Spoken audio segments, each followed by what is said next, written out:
about 6 months in Canberra this year. Is that right, Mel? Close to.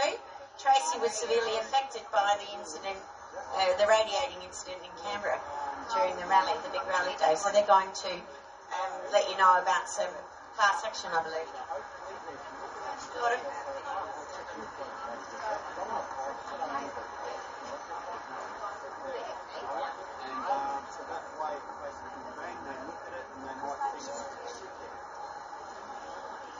Hi everyone, my name's Mel. It's nice to see you all here. This is my first rally in Adelaide. I'm originally from Adelaide.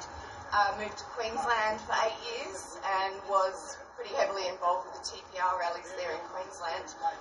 Then when I heard about the convoy to Canberra, I was definitely going. So shout out to all the fellow warriors who are still in Canberra. So see a few of my fellow Canberrians here who I spent a lot of time with in Canberra doing the everyday rallies. So I'm here to speak today with Tracy about some of the injuries that occurred. So the early days in Canberra at Parliament House and at Epic Camp, we all noticed there was a lot of burns, a lot of sunburn, what people were calling it. Now, this was very unusual, I found, so I decided that I would let people know to start documenting and taking pictures of any injuries. And then at one stage when I went back to Queensland, I decided to start a group called Convoy to Canberra Adverse Reactions Reporting Page. Within 4 weeks, we had over 3,000 members of that group and many, many hundreds of injuries ranging from minor burns to major burns through clothing. There was disorientation, there was, right through to people like Tracy who suffered very serious injuries and ongoing injuries. So Tracy suffered stroke-like symptoms, and that was at Epic. So I've been continuing to just keep reporting and taking reports. It is ongoing. We've still got many, many people who are reporting injuries. So some of the ongoing health issues, cognitive issues, tumours. There's a Whyalla man who was recently diagnosed, who's been unwell since his time in Canberra. He's just been diagnosed with a very unusual and inoperable lung tumour, and he had no previous health problems prior to Canberra. So just a little bit about, some of you probably don't know too much about EMR, the electromagnetic radiation. So just a brief summary on that. So this is on a government website. They include radio waves, microwaves, infrared, UV light, X-ray and gamma rays. These radiations have the ability to cause chemical reactions and damage living cells beyond that, resulting from simple heating, and can be a health hazard. The World Health Organization has classified radio frequency electromagnetic radiation as a Group B, possibly carcinogenic. The heat ray is an application of EMR that makes use of microwave frequencies to create an unpleasant heating effect in the upper layer of the skin, which most of us, I can safely say, had these issues. A publicly known heat ray weapon called the active denial system was developed by the US military as an experimental weapon to deny the enemy access to an area. A death ray is a weapon that delivers heat ray based on electromagnetic energy at levels that are capable of injuring human tissue. That was from the World Health Organization. So before I pass over to Tracy,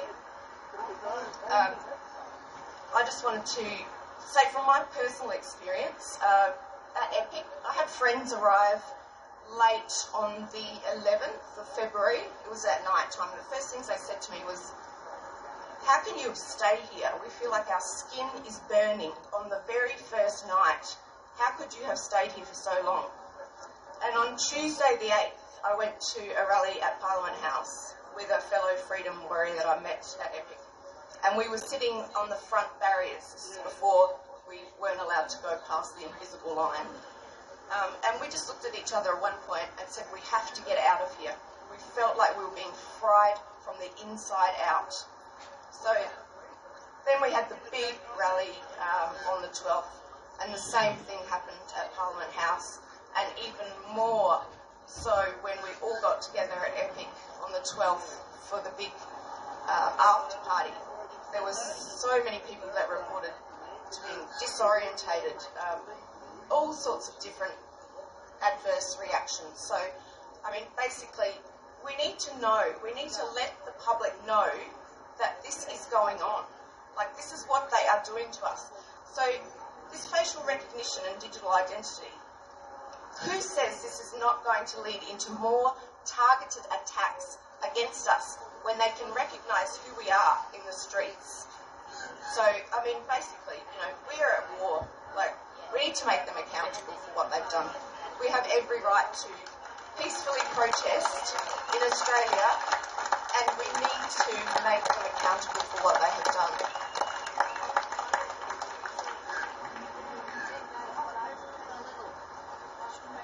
Hi guys. If I hadn't been witness to this sinister attack on innocent Australians in Canberra on February 12th, maybe I too would have found it hard to wrap my head around. There's something I never would have done is label them as crazy, medically gaslight them, and dismiss that their injuries ever really happened. But most of our politicians did, the AFP did, even the medical practitioners us injured sought help from did. I'm just one of those who was seriously injured that day, and I'm speaking out not only for myself, but for all that were adversely affected. 23 years passionately working in a field, supporting, advocating and protecting our most vulnerable from harm. You can bet I will always speak up to raise awareness of a flawed and a corrupt system. It is not okay to attack innocent citizens. It is not okay to gaslight victims and cover up harm done. And it is not okay to refuse them medical treatment. Let me take you back to that day in Canberra. To be part of such a monumental time in history was purely liberating. A proud Australian honoured to be part of that. Sadly, that feeling was about to end abruptly for me. A mild 23-degree day was about to physically boil me from the inside out. A 600,000 plus crowd legally protesting, standing united as one.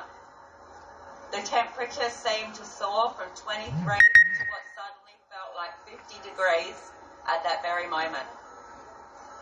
Lethargy and disorientation had taken over my body. When just a few minutes earlier I had been energised and invigorated. Attempting to swallow became difficult. It felt like the left side of my face and throat had become somewhat paralysed. The left side of my head experiencing short, isolated bursts of electric shocks jolting me every 30 seconds. I tried to speak, but my speech had become stuttered and slurred. I fell silent as the shock and fear took hold. My left side neck muscles had become tight and I felt huge pressure on the left side of my head. My left eye vision was noticeably blurry. My tongue bent and distorted, consistent with the pressure I felt on the left side of my head and neck. Too scared to seek medical assistance due to the unwelcome response Canberra locals and police had displayed to many, I headed back to Adelaide. Fear had consumed me. Upon arrival back home, I immediately sought medical assistance at my local hospital. By now, others were coming forward with similar symptoms, and hundreds of others had radiation-like burns to random parts of their bodies, even under their clothing. It was apparent we had been unknowingly standing on a battlefield with no knowledge to what were about to be silently attacked by the ones claiming to serve and protect us. Who were they serving that day?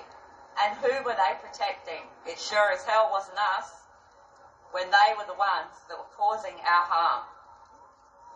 On arrival to the hospital, a RAT test to be seen, my result was negative. I was seen quickly due to my serious symptoms. My blood pressure was raised, but my ECG was normal. But yet the demeanour of staff changed rapidly upon finding out I had been in Canberra at the rally, and any treatment was then ceased. cornered by head of emergency and forced to submit to a PCR test, threatened that if I didn't, I would be phoned in as a COVID positive case and police would be at my door every day for 14 days to ensure I was isolated. Well, hey, at least I know one of their tactics used to inflate the COVID positive numbers, hey? My medical file was labelled with my diagnosis of migraine. This was no migraine. This was an evil, planned weaponry attack on the Australian people. I ran fearing I would be left to die. 5 months I have suffered with a continuation of some of the ongoing symptoms that were never present before that day. We, the people, deserve those responsible for all of these crimes against humanity to be held accountable. Whether you were injured, whether you are struggling to financially survive because of this pandemic, whether you were coerced into being part of this global experiment just to feed your family and keep a roof over your head, it has never been so imperative to let go of the fear. Stand up like we are doing. Stand together united and take our goddamn country back.